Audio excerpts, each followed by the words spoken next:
Bienvenidos a este ciclo de mesas redondas relacionadas con las políticas globales de radiación no ionizante. Hoy puntualmente tomando el tema de la gestión de la percepción del riesgo en radiación no ionizante.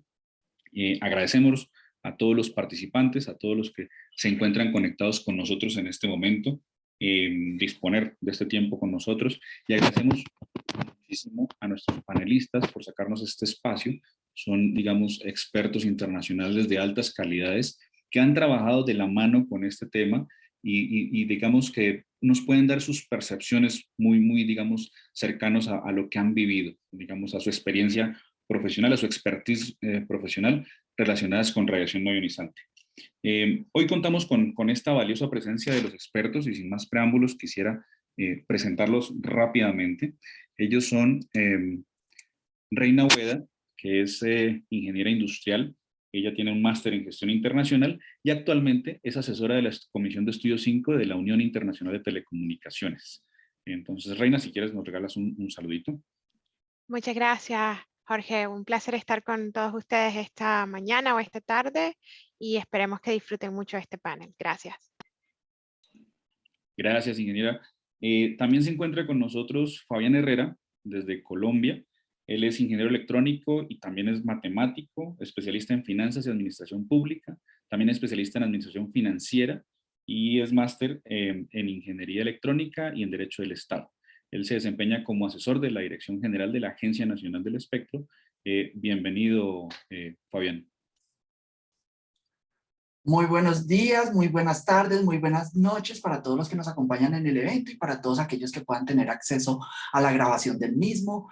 Muchas gracias, Jorge, muchas gracias, Tesamérica. Es para mí un gusto estar acompañándolos en este panel en el que vamos a tratar un tema que es de muchísimo interés y muy oportuno en este momento que estamos viviendo de la historia. Muchísimas gracias, Fabián. Buen preámbulo que haces sobre, evidentemente, el tema y el momento en el que lo vivimos. Ahora quisiera continuar con el licenciado Horacio Villalobos. Él es ingeniero en comunicaciones y electrónica y actualmente se desempeña como director general de regulación técnica en el Instituto Federal de Telecomunicaciones de México. Ingeniero, licenciado, buenos días. Hola, ¿qué tal? Qué gusto saludarlos. Es para mí un honor estar en esta mesa redonda en la gestión de la percepción de riesgos en el marco de ciclos de las mesas redondas de políticas globales sobre radiaciones no ionizantes. La verdad, un honor. Muchísimas gracias. Gracias, licenciado. Y finalizamos con el ingeniero Noel Smith. Él es ingeniero eléctrico y electrónico. Se desempeña en este momento como jefe de departamento de gestión de fiscalización del espectro radioeléctrico en ACEP desde Panamá. Ingeniero, muy buenos días. Buenos días a todos. Muchísimas gracias por la invitación. Es para mí un honor también poder compartir este espacio con ustedes de este tema tan sensitivo. Yo creo que importante, sobre todo por el momento, como bien decía algunos de los panelistas. Y pues nada, estamos aquí para aportar. Muchísimas gracias, ingeniero Noel. Pues bien, sin más preámbulos, iniciemos porque yo creo que nuestro público quiere definitivamente escuchar esos puntos de vista y acercarnos a este diálogo tan importante. Quisiera iniciar este diálogo enmarcándolo un poco en las telecomunicaciones, en las telecomunicaciones inalámbricas y necesariamente inalámbricas, pues que usan espectro radioeléctrico y por ende pues son dispositivos que emiten y reciben campos electromagnéticos, ¿verdad? Y definitivamente si son estos dispositivos que emiten y reciben campos, pues inherentemente nos exponen de alguna forma a radiación no ionizante. Y para cerrar esta exposición de radiación ionizante, pues las telecomunicaciones están en todos lados, o de hecho es lo que quisiéramos que estuvieran en todos lados. Por lo tanto, finalmente, pues la población en general y todos en general estaríamos expuestos, digamos, a este tipo de radiaciones. En ese orden de ideas quisiera ingresar con esta pregunta en cómo garantizar que la población no se encuentre expuesta a altos niveles de radiación no ionizante o, mejor aún, a niveles que superen los máximos permitidos. Y para iniciar, invito a Reina, en primer caso, para que nos pueda colaborar Luego Fabián, si nos puede colaborar también. A continuación, el licenciado Horacio, y podríamos finalizar con el punto de vista del ingeniero Noel. Les dejo el micrófono. Muchas gracias. Muchas gracias, Jorge. Bueno, la Unión, antes quería darles un poquito, una breve introducción de la Unión Internacional de Telecomunicaciones. Para aquellos que no la conocen, nosotros somos la agencia especializada de las Naciones Unidas en las tecnologías de la información y las comunicaciones. Y trabajamos en el desarrollo de normas técnicas o estándares internacionales. Estamos avalados por la WTO como organización de desarrollo de estándar en conjunto con ISO y IEC. En el trabajo que nosotros hacemos bajo la Comisión de Estudios 5 sobre Medio Ambiente, Cambio Climático y Economía Circular, se elaboran estándares que proporcionan diversas metodologías de evaluación de los niveles de los campos electromagnéticos en los diferentes equipos de las TIC. Por ejemplo, para nombrar algunas, bueno, los estándares de la ITU se llaman recomendaciones. Y tenemos la recomendación K100, que proporciona una metodología para medir los campos electromagnéticos de radiofrecuencia y determinar el cumplimiento de los límites de exposición humana cuando se ponen en el servicio de una estación base. También se cuenta con otras recomendaciones como hay una que es la K52, que proporciona orientaciones para que las instalaciones de las telecomunicaciones y las terminales móviles cumplan los límites de exposición humana a los campos electromagnéticos. También se cuenta con otro estándar, hay diversos estándares, otros sobre las técnicas de mitigación que los operadores pueden utilizar para reducir el nivel de radiación de los campos electromagnéticos y cumplir los límites de exposición. De esta norma se constituye la base de un software que se llama EMF Estimator, que se ha desarrollado para la estimación de los campos electromagnéticos. Esta aplicación puede calcular los niveles acumulados de exposición a radiofrecuencias de los campos electromagnéticos en las proximidades de las antenas emisoras y aplicar las técnicas de mitigación.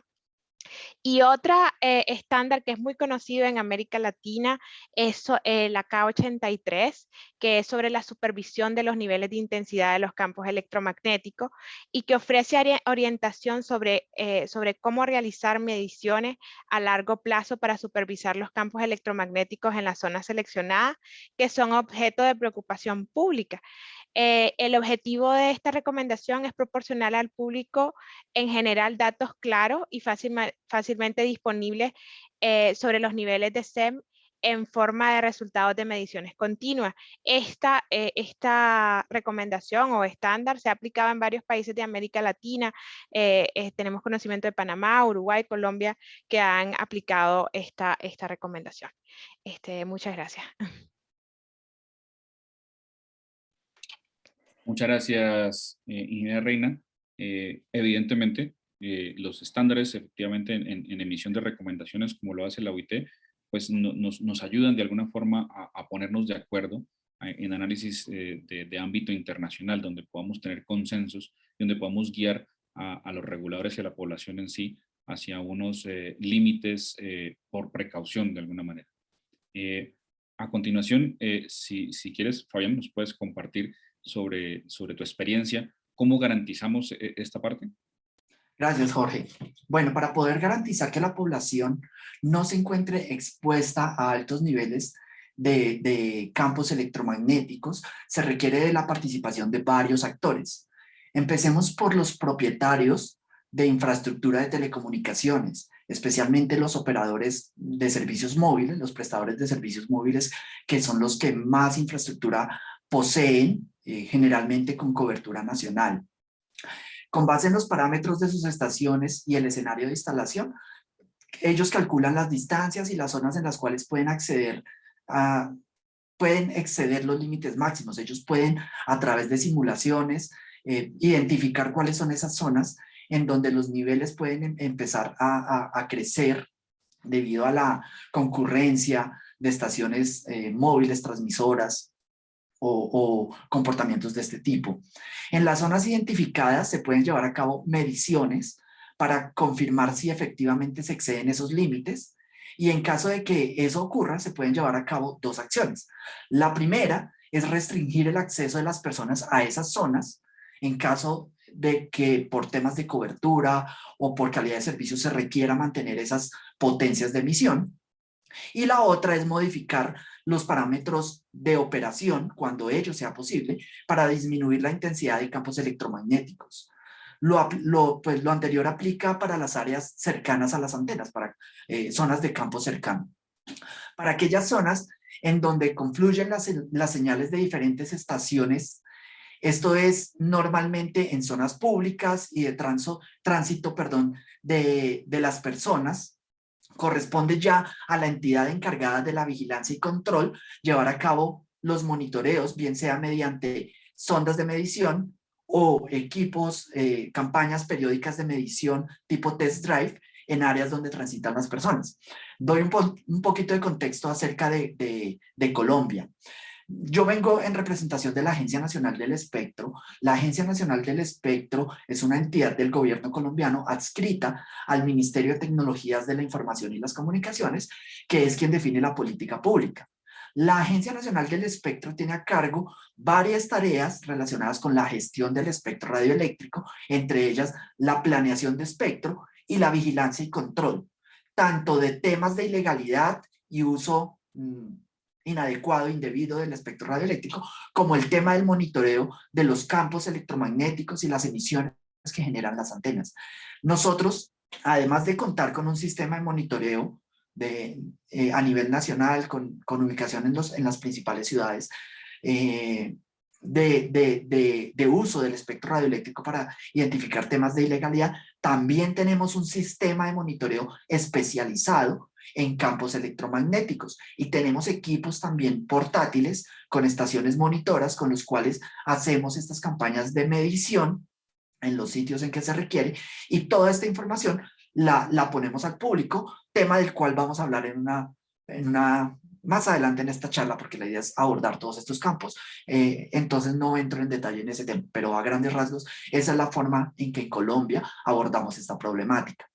Ahora bien, con el surgimiento de la analítica de datos, si se tiene la información de ubicación y parametrización de todas las estaciones, es posible publicar esta información de forma fácil de entender para que el ciudadano pueda ayudar a hacer control, ¿cierto?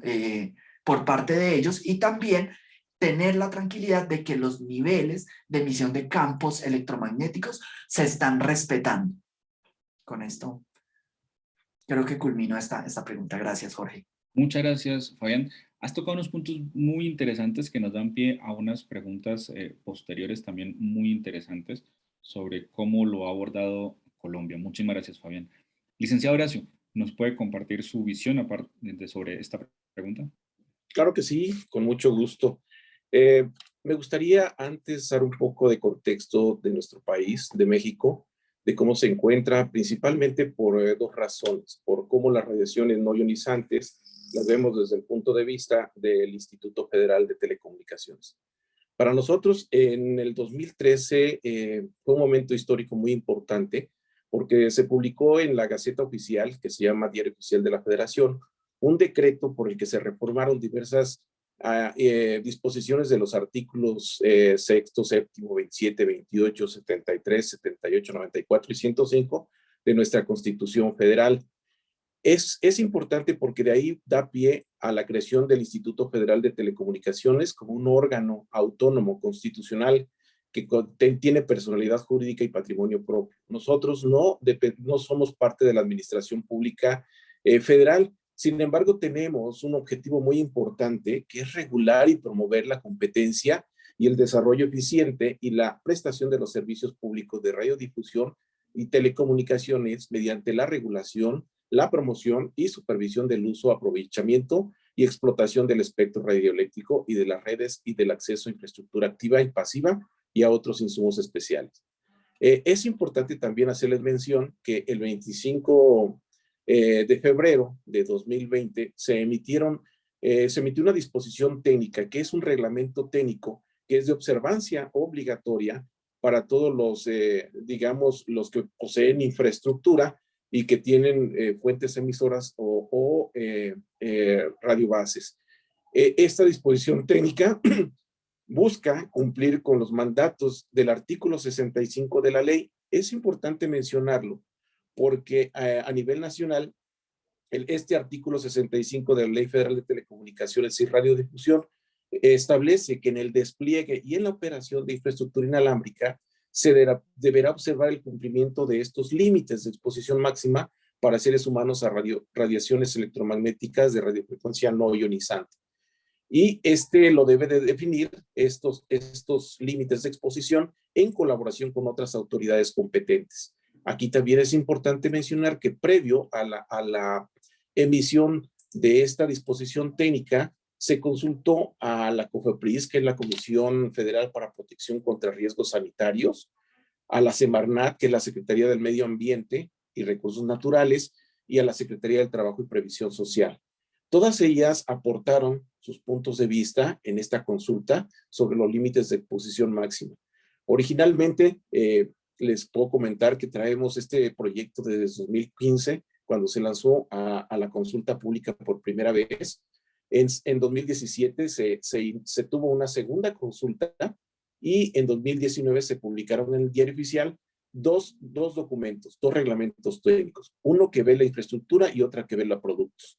Los objetivos es facilitar el despliegue y operación de infraestructura inalámbrica, por ejemplo, de la disposición técnica 07 de infraestructura, y el campo de aplicación son las estaciones de radiocomunicación o fuentes emisoras que estén operando o que vayan a ser puestas en operación en nuestro país.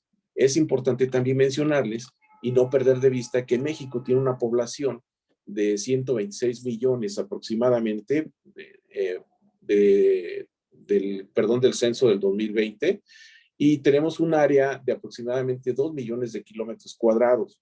Entonces, es algo muy importante poder emitir reglamentos técnicos que sean de observancia obligatoria, tanto para los fabricantes, importadores de equipos terminales móviles, por decir, y también para las estaciones de radiocomunicación o fuentes emisoras que estén operando en el país.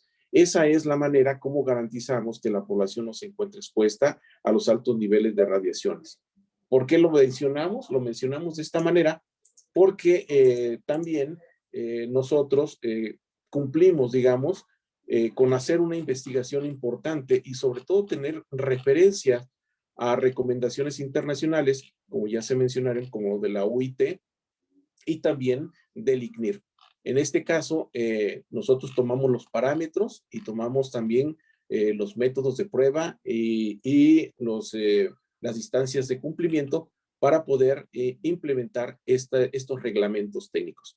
Creo que se aplica un principio precautorio para tener estos parámetros en los límites de exposición y que nos permitan decirle a la población que si se cumplen con esos límites no tendrían hasta ahora algún, digamos, problema como se viene manejando en muchos casos, o un riesgo, mejor dicho, por estas radiaciones no ionizantes. Les vuelvo a repetir, el artículo que les comentaba, que es el que nos permite hacer esta regulación, el 65, es para desplegar y operar infraestructura inalámbrica. Nosotros no regulamos parte de lo que es salud, y por eso se involucró a estas dependencias de la administración pública para poder establecer estos parámetros. Como primera intervención sería lo que les comunicaría. Gracias, licenciado Ariasio. Usted ha tocado un tema muy importante, aparte de mencionar las directrices técnicas, efectivamente, los reglamentos técnicos de alguna manera que establecen estos límites de exposición. Ha tocado un tema muy importante y relacionado con el tema de salud, y es que eventualmente los reguladores pues no tienen que ver, de telecomunicaciones no tienen que ver con temas de salud, y esto pues está en esa línea de alguna forma, que también ha sido un tema interesante y que seguramente han tenido algunos reguladores en otros países ese mismo, digamos, reto.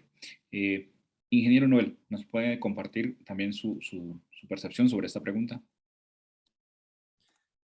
Bueno, sí, en efecto, creo que es conocido por todos los presentes que la preocupación de las distintas poblaciones por el tema de las radiaciones a las que puedan estar expuestas existe. Esa preocupación existe.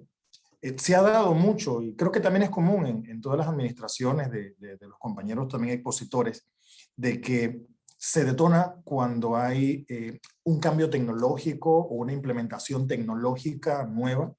Recuerdo por lo menos por la experiencia de Panamá, la implementación y la aparición de nuevos operadores en el mercado móvil y la aparición de una nueva infraestructura, que obvio que antes no existía porque eran operadores nuevos, empezó a generar muchas dificultades en la población. La principal motivación de esta preocupación de la población o de la percepción de riesgo de la población tuvo que ver con el tema de las radiaciones. Entonces, para el caso de Panamá, nosotros desde la Autoridad Nacional de los Servicios Públicos nos corresponde la administración del espectro radioeléctrico. Como decías, no tenemos una competencia en materia de salud. Sin embargo, nos tocó cerca del año 2009 emitir una normativa técnica, porque no existía en Panamá una normativa técnica al respecto, que involucrara, que permitiera, perdón, la implementación de la nueva infraestructura para el desarrollo de estos servicios y de las telecomunicaciones en nuestro país, y que también involucrara en alguna medida ese aspecto de preocupación de las personas por la salud. Nosotros adoptamos las recomendaciones de la ICNIR, que es la Comisión Internacional para la Protección de las Radiaciones No Ionizantes. Entonces, desde esa perspectiva, hemos tratado de trabajar y por supuesto que cómo garantizarle a las personas que si la exposición que tienen es una exposición de riesgo o es una exposición que está dentro de los niveles, hay que medir. A diferencia de cómo una persona percibe el posible riesgo, nos toca a los técnicos, a las áreas científicas, cuantificarlo.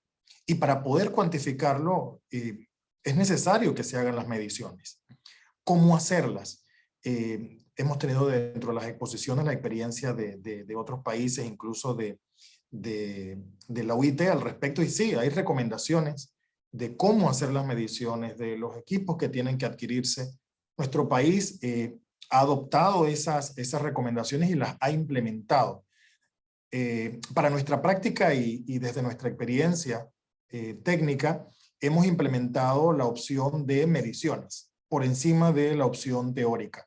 Es decir, que toca salir y hacer una medición, verificar que donde hay una preocupación, digamos que son los puntos importantes que nos toca atender, donde hay una comunidad que está preocupada, por defecto se hace una medición. Y eso ha ido permitiendo que nosotros enriquezcamos la base de datos que tenemos sobre las mediciones, e incluso que podamos compartir en las respuestas que nos toca dar, las formales, en nota, incluso en los medios de comunicación y cuando nos toca comunicar el tema de radiaciones no ionizantes en nuestro país, siempre procuramos motivar que las personas busquen la información que está disponible, información que sea bastante confiable, porque en este tema la percepción de lo que puede ser de riesgo o no nos lleva a buscar más o menos información que en muchas ocasiones está al acceso de la comunidad nacional de cada uno de nuestros países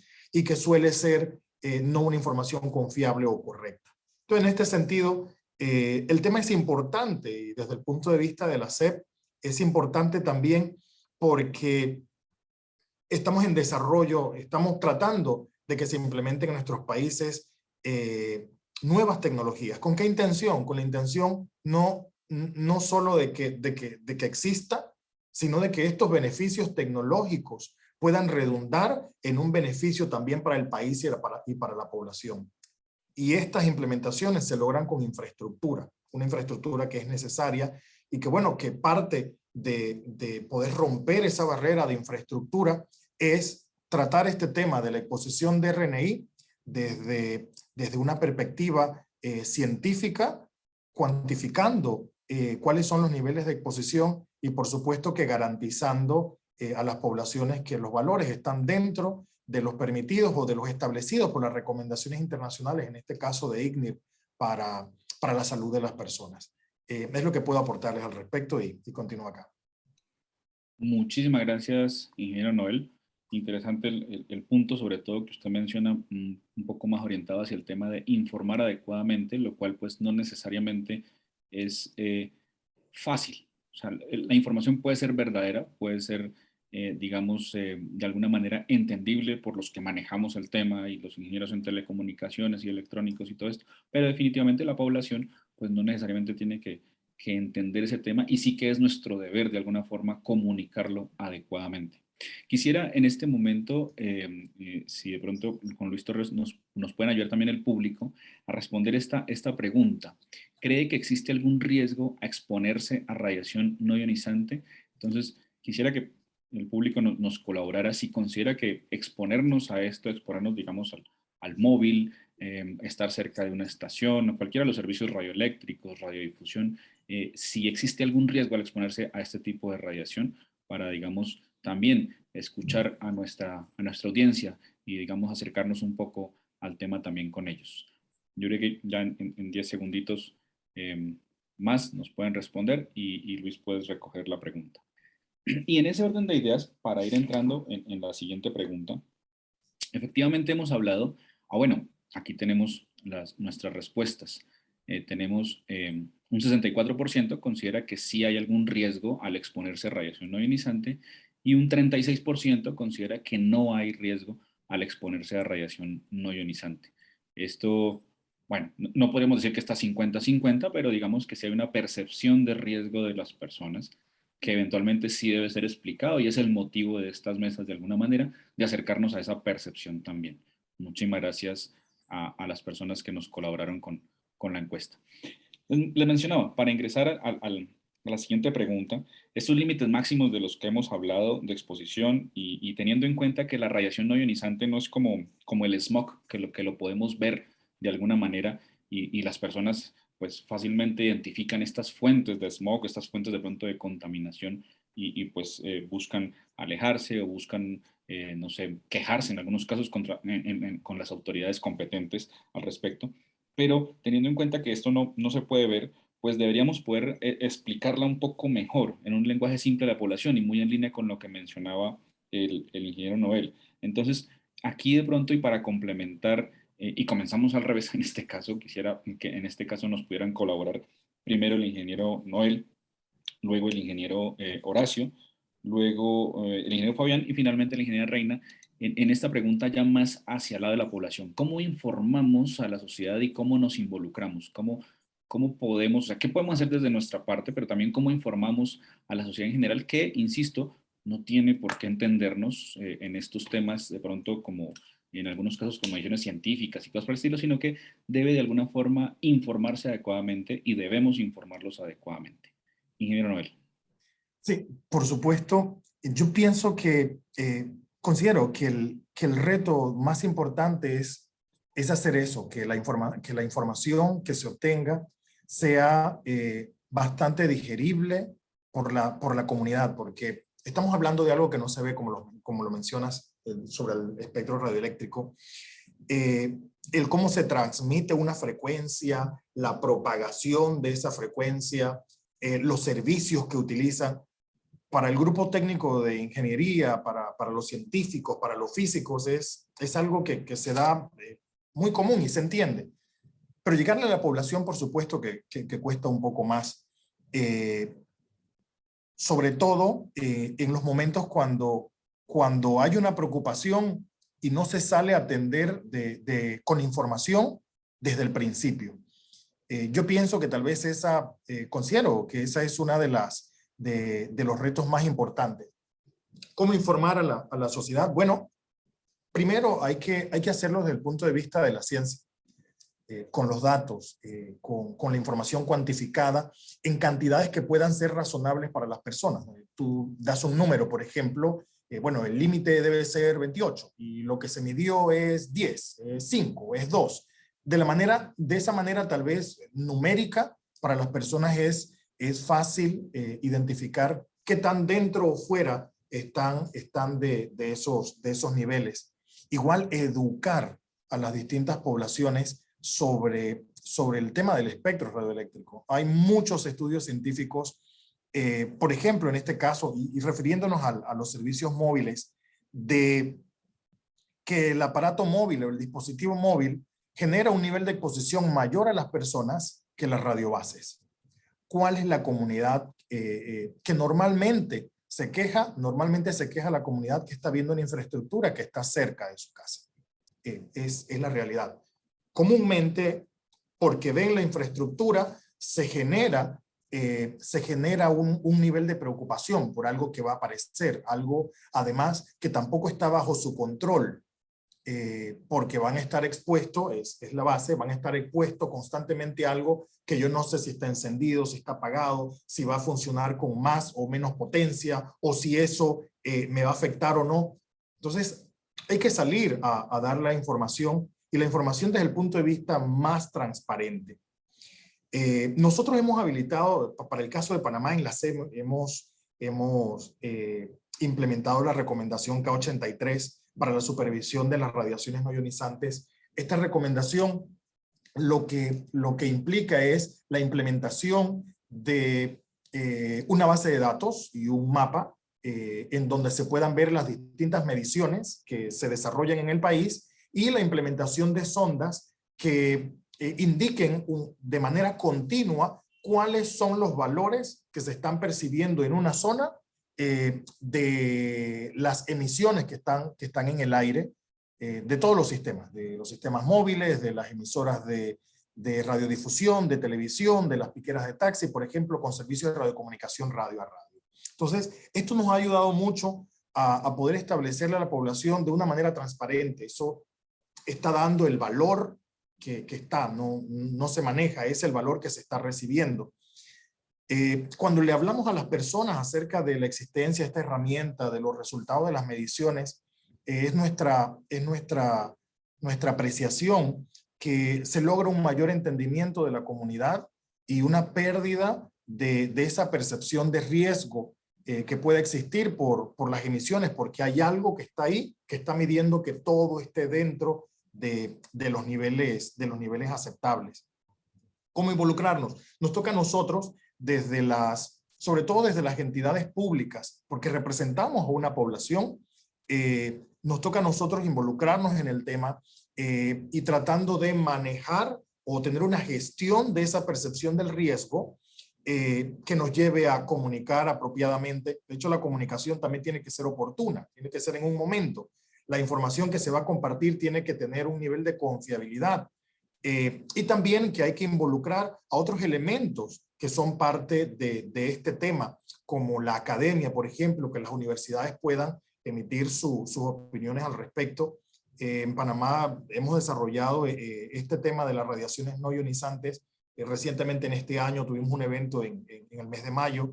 El año pasado también tuvimos otro evento similar, con la intención de educar a la población y que se puedan hacer de un criterio no obligado con los resultados que compartimos, pero sí con información para que se pueda generar, digamos, una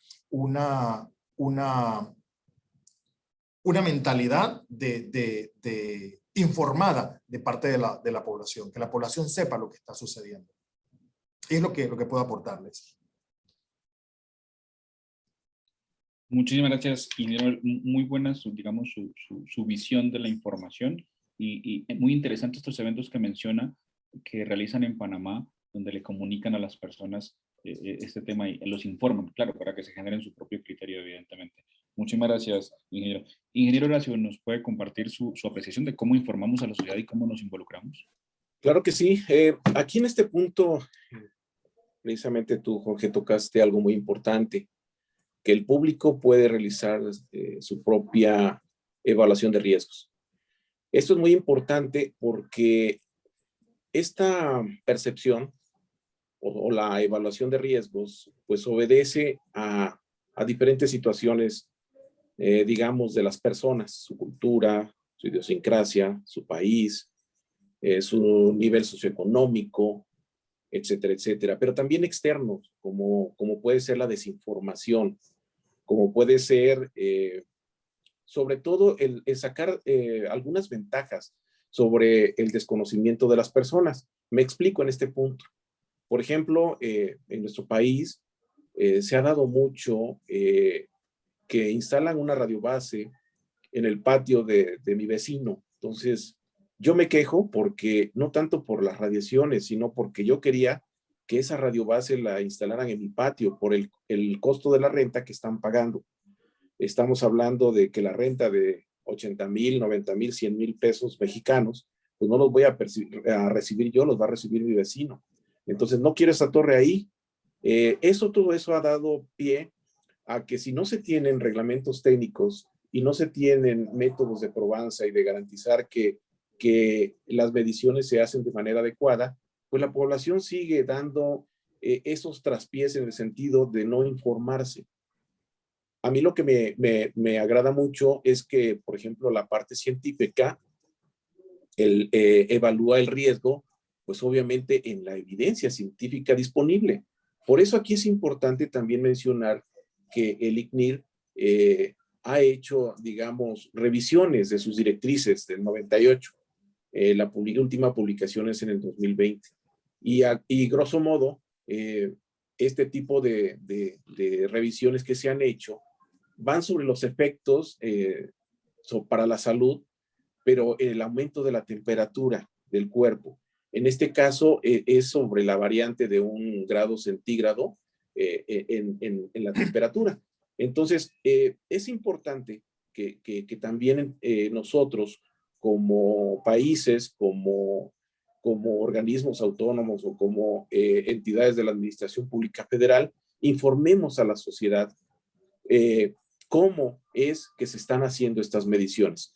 En nuestro país, nosotros, les repito el tamaño y la cantidad de población, porque es muy importante. Tenemos dentro de estos casi 2 millones de kilómetros cuadrados y más de 126 millones de personas, tenemos aproximadamente 35,000 antenas y las que se van a seguir instalando de acuerdo a la tecnología. Aquí también eso no nos ha permitido de alguna manera hacer las mediciones en todas las radiobases, porque el costo-beneficio sale muy alto. Hay que tener equipo de medición, hay que tener personal y hay que desplazarlos dentro de estos 2 millones de kilómetros cuadrados. Lo que hicimos fue obligar a los concesionarios, en este caso a los dueños de las radiobases, a que cumplan con estos reglamentos técnicos. Y de manera optativa, ellos pueden contratar unidades de verificación de tercera parte para obtener un dictamen de inspección. Y este dictamen de inspección, pues garantiza que la medición y los parámetros que se obtuvieron son acorde a los métodos de prueba que están dentro de estos reglamentos técnicos. Sí pedimos cálculos de distancia, por ejemplo, de cumplimiento, y también pedimos cálculos con respecto a las nuevas radiobases, porque no se pueden medir hasta que están ya instaladas. El instituto lleva el registro de estos cálculos, los dictámenes de inspección, pero además dentro de sus facultades está la de vigilancia y verificación del reglamento técnico. Y por lo tanto también el instituto por su cuenta sale a hacer mediciones de acuerdo a un programa que se tiene que realizar anualmente. Hay criterios para poder determinar las ciudades y los sitios donde se van a hacer estas mediciones, principalmente donde exista una mayor concentración de energía electromagnética, donde haya una mayor densidad de población o donde esta población realice sus actividades habituales, como en hospitales, escuelas, parques, etcétera, etcétera. Entonces, ¿cómo informamos a la sociedad? Es con estos resultados. Con estos resultados el instituto los puede publicar. ¿Y cómo nos involucramos? Pues estando regulando, midiendo, vigilando y en su caso sancionando cuando no se cumplan con estos parámetros. Sería mi intervención en esta parte. Muchísimas gracias, ingeniero Horacio. Evidentemente ha hecho una descripción, una aproximación en palabras evidentemente no técnicas, no científicas de la directriz y de cómo podemos facilitar, digamos, estos medios de información. Adelante abordaremos de pronto un tema más relacionado con un poquito de los sistemas que eventualmente nos permiten transparentar esta información fácilmente a la sociedad. Si quisieras, Fabián, ¿nos puedes colaborar también cómo consideras que podemos informar a la sociedad y cómo nos podemos involucrar? Gracias, Jorge. Bueno, En Colombia, desde la Agencia Nacional del Espectro gestionamos la percepción de riesgo de la población a radiaciones no ionizantes porque es un factor que incide en el despliegue de infraestructura de telecomunicaciones y por lo tanto en el acceso a los servicios de calidad por parte de los ciudadanos. Seguramente el alcance debería ser mayor, pero haciendo uso de los recursos con que contamos intentamos llegar a actores claves, como por ejemplo autoridades territoriales. Nuestra estrategia tiene varios frentes. Primero, efectuamos reuniones con comunidades que hayan manifestado su percepción del riesgo. En puntos donde, por ejemplo, se está haciendo despliegue de infraestructura y la comunidad se está oponiendo, generalmente realizamos visitas de acompañamiento y diálogo con la comunidad para entregar información clara y pertinente que ayude a la comunidad a contar con mayores elementos de juicio para tomar decisiones que afecten a su comunidad. También difundimos información sobre el control de campos electromagnéticos a las autoridades territoriales, bajo el entendimiento que son ellos los primeros a quienes se dirige la comunidad cuando tienen temores respecto a temas como despliegue de infraestructura. En esas actividades de divulgación, primero, hacemos mucho énfasis en los beneficios que trae la tecnología y en la necesidad del despliegue de infraestructura para poder disfrutar de los beneficios que nos otorga esa tecnología. Segundo, buscamos un diálogo franco.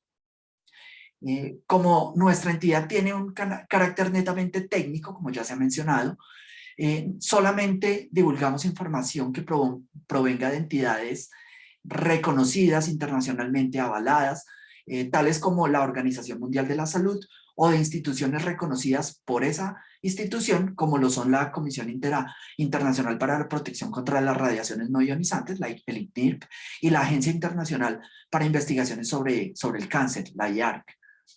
La misma Organización Mundial de la Salud ha indicado que en las últimas décadas se han hecho más de 25.000 estudios relacionados con el impacto de los campos electromagnéticos en la salud de las personas. Este número es mayor que la cantidad de estudios que se han efectuado sobre cualquier componente químico. Asimismo, la Organización Mundial de la Salud también reconoce que se requieren más estudios al respecto. Entonces nosotros somos muy prudentes con el mensaje que entregamos a la comunidad, no somos taxativos en decir no existe un riesgo, sino en presentar las cosas como realmente son. Se han realizado estudios, no se ha encontrado evidencia de dicho riesgo, se requieren más estudios, se están haciendo más estudios. Particularmente en el caso de Colombia, ante la percepción del riesgo que han manifestado los ciudadanos frente a la tecnología 5G, la Universidad Nacional, en convenio con la Agencia Nacional del Espectro, está adelantando un estudio sobre un tema denominado señales de radio de sistemas 5G y salud humana, análisis cualitativo y cuantitativo en el contexto colombiano. De pronto algunas de las personas que están inscritas en las bases de datos de nuestra entidad les ha llegado recientemente un formulario, una consulta para levantamiento de información. La Agencia Nacional del Espectro también tiene como función apoyar temas de investigación en temas relacionados con la gestión de espectro, y esto incluye los temas de radiaciones no ionizantes, razón por la cual podemos otorgar algunos recursos para que en convenio con universidades, como en este caso la Universidad Nacional de Colombia, podamos tratar de aportar a la construcción de este conocimiento. Bueno, como parte de la estrategia también publicamos información para consulta a los ciudadanos de las estaciones sobre las que ya se ha demostrado su conformidad electromagnética. Para aquellas que ya tenemos certeza que cumplen con los límites máximos de exposición, tenemos dispuesto un sistema de consulta en línea en donde los ciudadanos pueden entrar y verificar qué infraestructura cumple ya con esa normatividad. También publicamos los resultados de las mediciones de campos electromagnéticos obtenidos con nuestro sistema de monitoreo continuo, del que les comentaba en la respuesta anterior, y de las mediciones hechas calle a calle en las principales ciudades del país mediante técnica de drive test, que también les comentaba en la respuesta anterior. Por otro lado, estamos trabajando con el Ministerio de Salud. Ellos ya tienen competencias en temas de medicina y salud para concretar la información a transmitir al público, tanto desde la perspectiva científica como desde la parte de la perspectiva técnica. Hemos preparado algunas cartillas que se le hacen llegar a las secretarías de salud de los diferentes entes territoriales, informándolos sobre el tema de las radiaciones no ionizantes, del control de los niveles de campos electromagnéticos y haciendo también mucho énfasis en esos beneficios que generan las telecomunicaciones a la ciudadanía. Creo que con esto doy respuesta completa a la pregunta, Jorge. Muchas gracias. Muchas gracias, Fabián. Sí, efectivamente, digamos que rescato que hay un trabajo multilateral, o sea, una comunicación 360 literalmente, tanto en palabras normales, básicas, sencillas, diálogo sencillo y franco con la comunidad, como de pronto un poquito más establecidas con entidades de orden nacional y de orden territorial.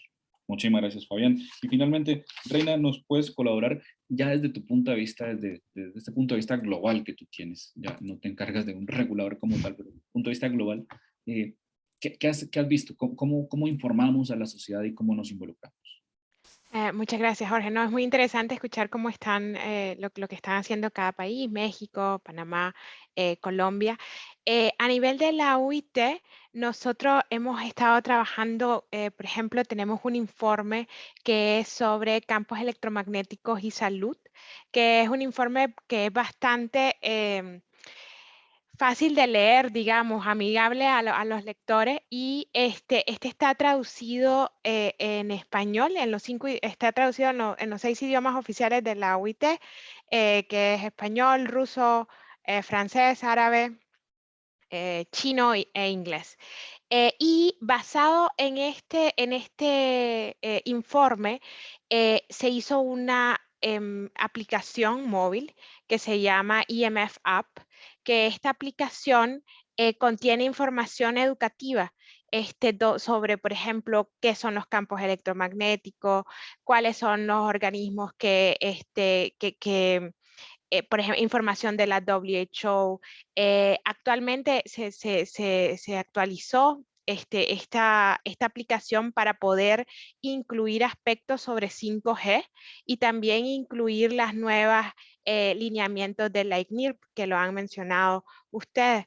Esta aplicación está gratis, es gratuita, se puede bajar a través del Google App o ¿cómo se llama la de Apple? Olvidé la de Apple. Apple Store, creo que se llama. Sobre Apple Store. Y también nosotros realizamos eventos que tratamos de trabajar con los gobiernos. Como dijo también, Fabián mencionó, los líderes de las comunidades o los alcaldes, porque a ellos son los que llega primero las personas a preguntarles con sus temores sobre las antenas o sobre las radiaciones no ionizantes. Entonces se trata de poder concientizar, poder informarles, y de esa manera es que la UIT trabaja. Y algo muy bonito sobre la membresía de la UIT es que nosotros trabajamos con gobierno, con el sector académico, también con el sector privado. Y estas enseñanzas que ustedes tienen en los diferentes países, estas prácticas, nosotros tratamos de divulgarlas y les pedimos siempre a nuestros miembros que manden cuáles son sus prácticas que hacen para poder nosotros publicarlas, y que sirvan también de ejemplo para otros países, para que ellos puedan establecer estas prácticas. Gracias. Muchísimas gracias, Reina. Muy importante esa visión de UIT, como bien lo indicas, como capitalizador de estas buenas prácticas internacionales, que evidentemente no son más que las prácticas de los diferentes países y sus diferentes, digamos, desafíos que han tenido al respecto. Quisiera rápidamente entrar a la siguiente pregunta en línea con lo que se ha mencionado y, digamos, apalancándonos un poco en la tecnología y en la digitalización como tal. Rápidamente, digamos que en esta sí les pido, digamos, una percepción rápida sobre la pregunta. De hecho, algunos temas ya los hemos tocado. ¿Hacen falta sistemas de información a los que se pueda acceder el público en general para conocer el nivel de radiación no ionizante al que se encuentra expuesto? ¿Consideran que de pronto sí habrían algunos desafíos, sí se puede hacer algo más como para facilitar esto de interpretar los números, como bien lo mencionaba el ingeniero Noel, y pasarlos un poquito, digamos, a un idioma más plano, más fácil, o a través de la tecnología apalancarnos? Y quisiera comenzar en este caso por el licenciado Horacio. Claro, muchas gracias. Creo que esta pregunta la puedo complementar con una apreciación, porque no nada más son los sistemas de información a los que pueda acceder el público para conocer el nivel de radiaciones no ionizantes en las que se encuentra expuesto, sino tiene que ser también una difusión de información que nos permita entender que la población requiere un lenguaje ciudadano con respecto a las radiaciones no ionizantes. Entendemos que las nuevas tecnologías traen muchos beneficios, pero también al público en general le plantea dudas, porque desconoce realmente lo que son las radiaciones no ionizantes. Entonces, yo creo que la difusión de información errónea tiene que ser, digamos, suprimida con información correcta de qué son las radiaciones no ionizantes en primer grado. Por lo tanto, yo creo que debe de haber, o debe de existir, mejor dicho, una alfabetización con respecto a este tema. En segundo plano, sí, podría tener algunas aportaciones en cuanto a los sistemas de información a los que el público pudiese tener para conocer el nivel de radiaciones no ionizantes. Sin embargo, hay dos puntos aquí que también nos permiten, digamos, visualizar qué es lo que está sucediendo en los países. En algunos países se ponen sondas donde constantemente se está midiendo censando estas radiaciones no ionizantes y se está mostrando en un dashboard o en un tablero donde se indica que los límites no sobrepasan un nivel. Esto, digamos, en ciudades pequeñas o en países donde la población no es tan grande o el territorio no es tan grande, funcionan adecuadamente. En un país tan grande como México es muy complicado hacer ese despliegue. Por tal motivo, lo que nosotros hacemos es este drive test que se tiene que hacer, estas mediciones, y es sancionable. La misma Ley Federal de Telecomunicaciones y Radiodifusión nos permite sancionar a los concesionarios o los dueños de las radiobases que no cumplan con esto. Lo mismo ocurre con los equipos terminales móviles que no sean homologados. Si no sean homologados, no pueden ser conectados a una red pública o hacer uso del espectro radioeléctrico. Previamente tienen que tener un procedimiento de evaluación de la conformidad. Yo creo que sí se puede, digamos, todavía apoyar más a estos sistemas de información, y uno de ellos podría ser, en vez de dar números cuando se hace este tipo de mediciones con sondas de forma continua instaladas en algunas vías, pues es con algunos colores como el semáforo, donde se pueda mostrar el verde, el amarillo y el rojo, y de esta forma decirle a la población que existe un posible riesgo en el incumplimiento de los parámetros, no un riesgo a su salud, porque eso de alguna forma está sustentado en las recomendaciones tanto del ICNIR como los métodos de prueba de la IEEE y también de la UIT. En ese estricto sentido, yo creo que lo que podemos hacer con esta información es evitar el retraso en la instalación de estaciones base, que es lo que precisamente nosotros perseguimos de origen con estas disposiciones o reglamentos técnicos, y que no se eleven costos a la economía de la sociedad. Tampoco que se lleve a cabo un impacto en el medio ambiente, y sobre todo que las personas puedan estar tranquilas porque sí existe unas mediciones, sí existe un reglamento, sí existe un monitoreo y sí existe una sanción cuando se incumplan con estos niveles. Muchas gracias. Muchas gracias, ingeniero, por su apreciación. Quisiera que en este caso nos complementara, no sé, Noel, ¿nos quieres ayudar a complementar también esta pregunta? Sí, por supuesto. Yo siento que la implementación de portales de información o sistemas de información es parte de una estrategia de cada una de las administraciones para poder informar a la sociedad. Nosotros en Panamá no tenemos el reto de una gran geografía ni de una gran población, en número es lo que me refiero. Esto ha permitido, digamos, que nosotros en Panamá pudiéramos implementar muy fácilmente un sistema de información.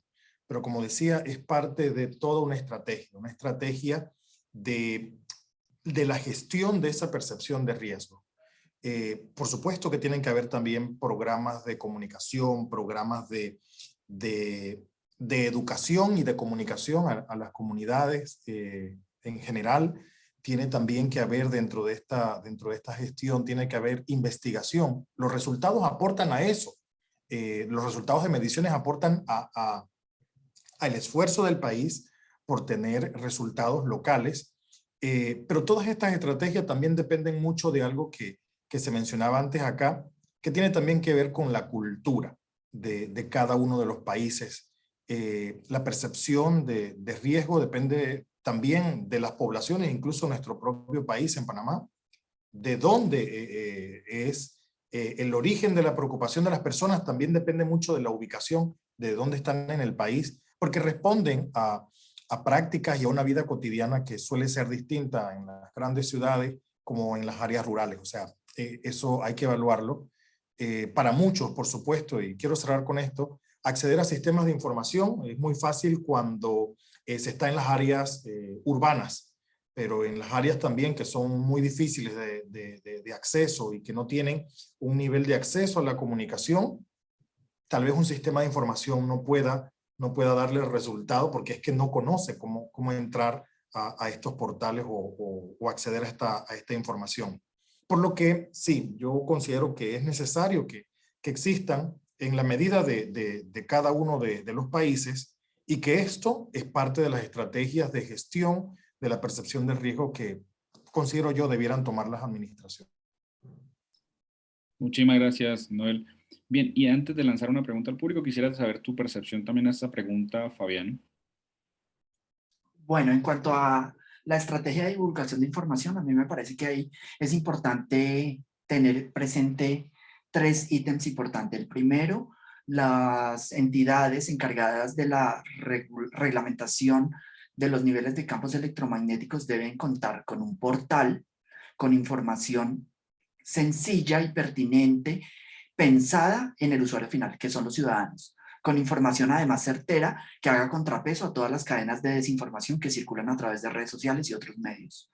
Información por ejemplo, las recomendaciones de entidades como la UIT, la Organización Mundial de la Salud y los laboratorios adscritos, pero en términos muy fácilmente comprensibles para la ciudadanía. En la Agencia Nacional del Espectro, en nuestra página web, tenemos alguna información publicada. Sin embargo, estamos trabajando en un nuevo portal en el cual esperamos hacer esta información mucho más simple. Segundo, definitivamente es esencial contar con sistemas de información adicionales que permitan al público comprender cómo se están distribuyendo estos niveles de campos electromagnéticos en su entorno de una forma que sean fáciles de comprender. De nuevo, siempre la sencillez de comprensión por parte del ciudadano es la clave para poder ganar esta batalla.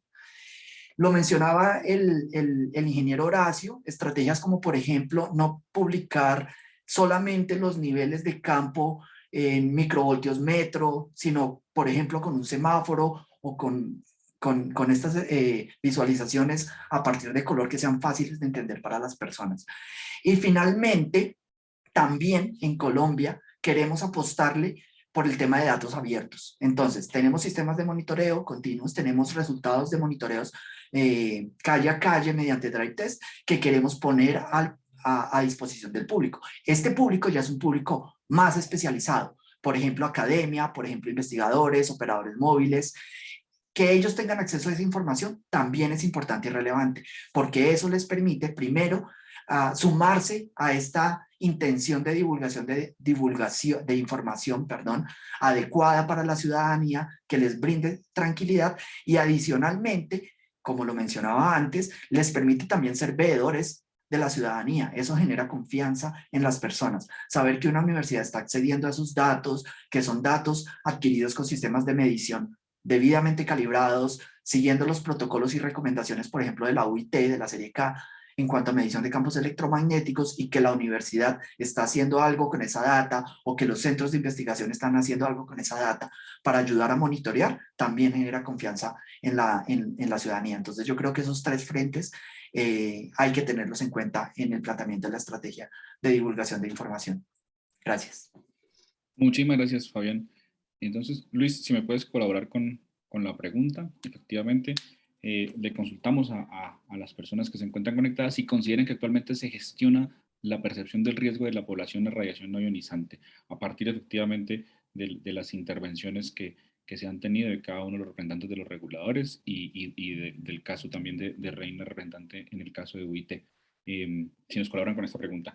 Y ya digamos, para ir cerrando, quisiera abordar la última pregunta, un poquito efectivamente relacionado con lo que mencionabas, Fabián, el tema de datos abiertos. Tal vez para que la población pueda acceder a esta información veraz, oportuna, como se mencionaba, para que de alguna manera las personas puedan hacer análisis de información, ¿cierto? No piensen que de alguna forma, pues, no sé, es una forma de analizar los datos desde el punto de vista de los reguladores, pero tal vez la academia, tal vez los operadores y en esa ayuda que pueden todos representar a familiarizar a las personas del común con esta información, pues tal vez exista una necesidad de datos abiertos. En ese orden de ideas, bueno, antes de entrar a la pregunta, por aquí están los resultados y este sí está parejo. Digamos que el que sí considera que actualmente se gestiona la percepción de riesgo es 47% y el que considera que no se está gestionando el 53%. Muchísimas gracias a los participantes por colaborarnos con esta pregunta. Entonces, en este caso, y ya para finalizar rápidamente, ¿se debería manejar una política de datos abiertos en temas de radiación no ionizante, facilitando el despliegue de infraestructura en una sociedad un poco más informada? Y no sé, Reina, si nos puedes colaborar desde tu punto de vista y también de pronto de ese análisis, digamos, a nivel mundial, si de pronto una política de este tipo nos podría ayudar en este caso. Los datos abiertos pueden ser un medio viable para difundir información sobre cuestiones relacionadas con la GNRI. Sin embargo, sabemos que no es una tarea fácil debido a diversas dificultades técnicas y también, bueno, la falta de voluntad política.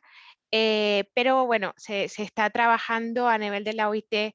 Como les mencioné, tenemos las recomendaciones, por ejemplo, la K83 y el suplemento sobre IMF y campos electromagnéticos, donde con la recomendación K83 se le pide a los Estados miembros que manden sus mejores prácticas sobre las mediciones, y esto está disponible para el público en general, para que ellos miren cuáles son las mejores prácticas de los países pues, que han enviado esta información.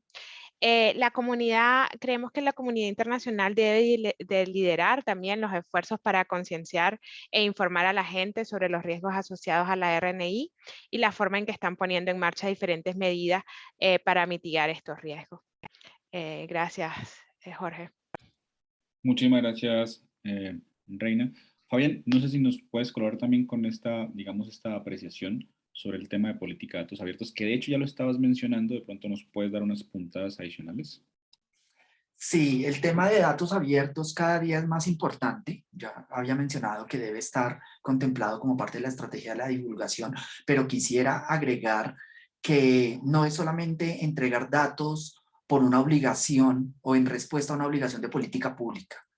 Es entregar datos con el objetivo real detrás de que esos datos sean útiles para la población. En ese sentido, nosotros en la Agencia Nacional del Espectro hemos ido avanzando para hacer que esa data sea cada vez más significativa. Les pongo un ejemplo. En una primera etapa, nosotros en la página del Gobierno de Colombia para Datos Abiertos, publicamos la data que se recopilaba de las estaciones de monitoreo.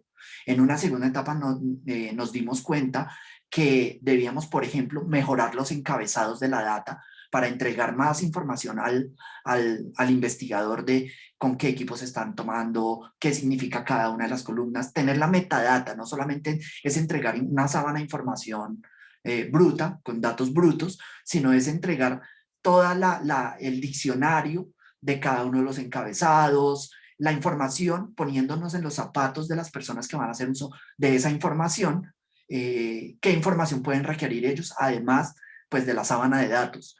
Esa tarea la venimos haciendo desde la Agencia Nacional del Espectro. Eso es como un segundo pasito en hacer que esa data sea útil. Y eso es algo que deben hacer del interior de la entidad, porque si es por cumplir un requisito, sencillamente con publicar una cantidad de datos estaría cumplido el requisito de política pública, pero ese no es el sentido de los datos abiertos. Es como lo que quería agregar. Muchísimas gracias, Fabián. Ingeniero Horacio, ¿nos puedes compartir en este caso sobre qué piensa usted acerca de esta parte de datos abiertos hacia el público en general. Claro que sí, con mucho gusto. Bueno, parto diciendo que en nuestro país existe una política de transparencia, de gobierno abierto, de datos abiertos dentro de la Administración Pública Federal. Y esta se centra en 3 ejes estratégicos. Uno de ellos es fortalecer la transparencia en la gestión pública. Otro eje es promover un gobierno abierto y el tercer eje es impulsar el uso de datos abiertos. Como bien sabemos, estos datos abiertos pues son datos digitales en formatos abiertos que pueden ser usados, reutilizados, redistribuidos por cualquier persona en cualquier momento y en cualquier lugar.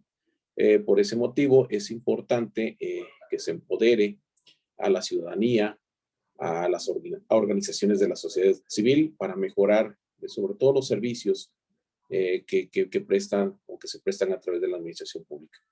En este orden de ideas, el Instituto Federal de Telecomunicaciones se alinea a esas políticas y se encuentra trabajando constantemente en herramientas tecnológicas que brinden información relevante. Por ejemplo, puedo hablarles de un registro público de concesiones, mapas de cobertura, simuladores de consumo de datos, consulta tu trámite de portabilidad, consulta tu mail, tu velocidad, un comparador de tarifas, catálogos de equipos homologados, entre otros. Por lo tanto, nosotros estamos ciertos que se adicionará en algún momento cercano, muy cercano, la información relativa al cumplimiento de estas disposiciones técnicas, tanto la de los equipos terminales como la de las fuentes emisoras o estaciones de radiocomunicación. Muchas gracias. Muchísimas gracias, ingeniero Recio. Y para cerrar esta pregunta, y no les nos quiera colaborar también con alguna apreciación sobre datos abiertos, ya en los últimos minuticos de este panel. Sí, yo estoy de acuerdo que debería formar parte esta información. Tiene que ser información pertinente.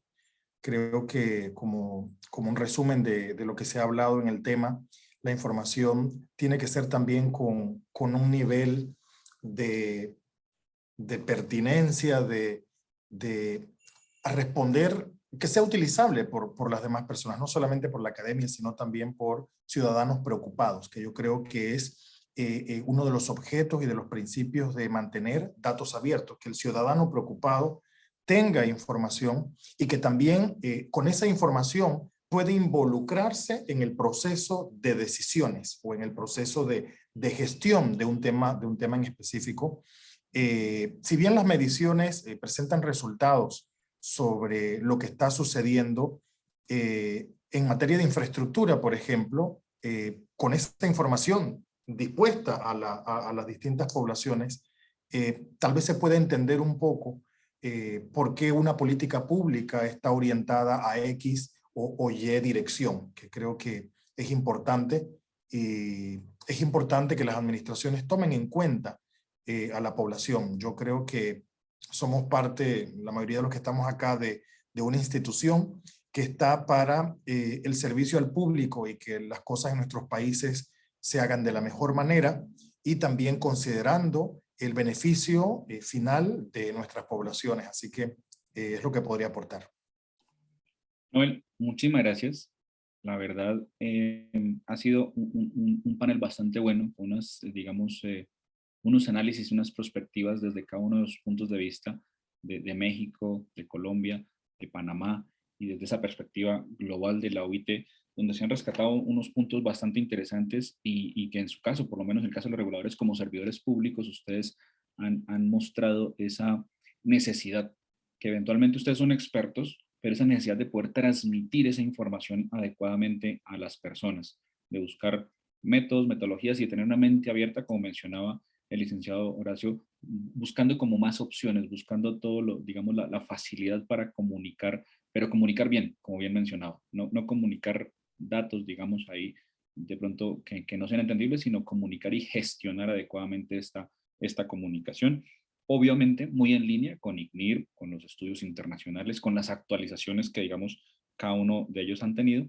Y de pronto, como en el caso que manifestaba el ingeniero Fabián de Colombia, en una visión 360, en todos los niveles posibles, con un diálogo pues evidentemente un poco diferente en cada caso. No todo el mundo en las mismas palabras, pero sí desde ustedes que son los expertos buscando facilitar esta interacción. La verdad les agradezco muchísimo al respecto. Tengo un par de preguntas que me gustaría, si fuera posible, y las pueden solucionar. De hecho, nos las ha hecho el señor Carlos Díaz Araujo. Puntualmente, en el caso tuyo, Noel hace una pregunta. Él quiere saber si en Panamá participa del tema como tal el Ministerio de Salud y si participó este ministerio, evidentemente, en la generación de la norma de la que exponías. Sí, rápidamente en Panamá, quien inició la reglamentación en materia de radiaciones no ionizantes fue el Ministerio de Salud. Ellos utilizaron una versión de la ANSI C95 como la primera aproximación para la protección. Sin embargo, en su resolución hubo algunos aspectos que no fueron digamos, trazados bajo la mejor dirección. Y eso generó que hubiera mucha incomodidad de autoridades locales y de gran parte de la población, sobre todo en un momento en donde se necesitaba desplegar infraestructura adicional. Por un decreto ejecutivo presidencial se designó a la Autoridad de los Servicios Públicos para que interviniera, y de los principales aspectos que nosotros utilizamos como base para la reglamentación que salió después es lo dispuesto por el Ministerio de Salud. Ellos han renovado su página web, pero en el pasado había un banner en donde ellos indicaban que en materia de radiaciones no ionizantes era la Autoridad Nacional de los Servicios Públicos la que había dictado una normativa, y que esa normativa eran niveles que habían sido adoptados basados en recomendaciones de la Organización Mundial de la Salud. Los niveles que están establecidos por la ICNIR son avalados por la OMS, y desde ese punto de vista nuestra responsabilidad no es en materia de salud, es en materia técnica, pero adoptamos lo indicado por la ICNIR, siendo en ese momento valores mucho más estrictos que los utilizados por la C95 de ANSI en aquellos años, que podríamos estar hablando que eran cerca del año 2007, 2008 más o menos. Muchísimas gracias, Noel. Yo creo que, Carlos, hemos podido responder a tu pregunta. Bueno, lo ha podido hacer Noel porque no lo he hecho yo. Y hay otra pregunta, ingeniero Horacio, también nos la hace Carlos Díaz Araujo. Él nos menciona que agradecería si le podemos contar quién autoriza las radiobases en México, que él entendería que como infraestructura que es el IFT, que regula el tema de la operación de las antenas instaladas en cada torre, pero quisiera saber su apreciación. Sí, muchas gracias.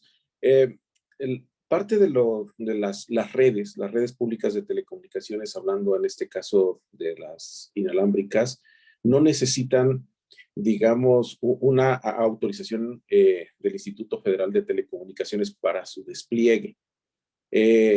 Como tal, aquí el municipio es autónomo. Tenemos tres niveles de gobierno: el municipal, el estatal y el federal. El municipal es totalmente autónomo, y él determina si da permisos o no permisos donde se deben instalar estas radiobases. Aquí lo interesante es que el municipio, como es autónomo, podría decir que sí o decir que no. La limitante que tenía era precisamente esa incertidumbre de que producen algún efecto nocivo para la salud. Es ahí donde entra la importancia del reglamento técnico que emitimos, porque si se cumplen con estos parámetros que tienen como base los que establece el ICNIR, pues obviamente se tiene una garantía de que no van a producir ese efecto del cambio de temperatura en la piel, y por lo tanto pues se encuentran dentro de los límites permitidos. Por lo tanto, el instituto lo que hace es, si ya instalada la radiobase, lo que hace es hacer un programa anual de mediciones, vigilar el cumplimiento de estos reglamentos técnicos, y en el caso de que no se tenga ese cumplimiento, pues entonces sanciona. Esa es la información que le puedo proporcionar. Espero que haya sido o que sea de utilidad, y si no, pues puedo seguir comentando si lo desea ampliar su pregunta. Muchísimas gracias, ingeniero Horacio. Sí, claro, esperaremos si de pronto Carlos amplían algo la pregunta y dado caso se la podemos hacer llegar directamente a su correo eventualmente. Muchísimas gracias. Pues bien, la verdad es que considero que ha sido una muy buena discusión, digamos, en línea con esto que Tesamérica busca en ese apoyo, digamos, a reguladores, a operadores, a organismos multilaterales, donde aportamos con nuestro conocimiento, con nuestros estudios, con nuestro día a día, porque lo vivimos midiendo radiación todo el tiempo, poder aportar con números reales para una correcta interpretación y poder llevar, digamos, a cabo y facilitar, en últimas, el despliegue de infraestructura en cada uno de los países. Entonces les agradecemos. Igual nuestra consigna es ayudamos a que la humanidad se comunique y eso es lo que buscamos en todo este espacio. No sé si alguno desee alguna intervención de cierre final eventualmente con todo lo que hemos indicado, con estos ítems que hemos tocado, alguna dático que se les haya escapado o quieran de pronto mencionar, Horacio, Reina, Noel. Creo que todo está dicho. Pues yo nada más agradecerles la invitación y felicitar a los panelistas. La verdad es enriquecedor escuchar de viva voz sus experiencias y sobre todo de la visión global de la UIT. Para nosotros es importante escucharlos y estamos a su disposición si tienen algunas preguntas posteriormente. Muchas gracias. Muchísimas gracias, ingeniero Horacio.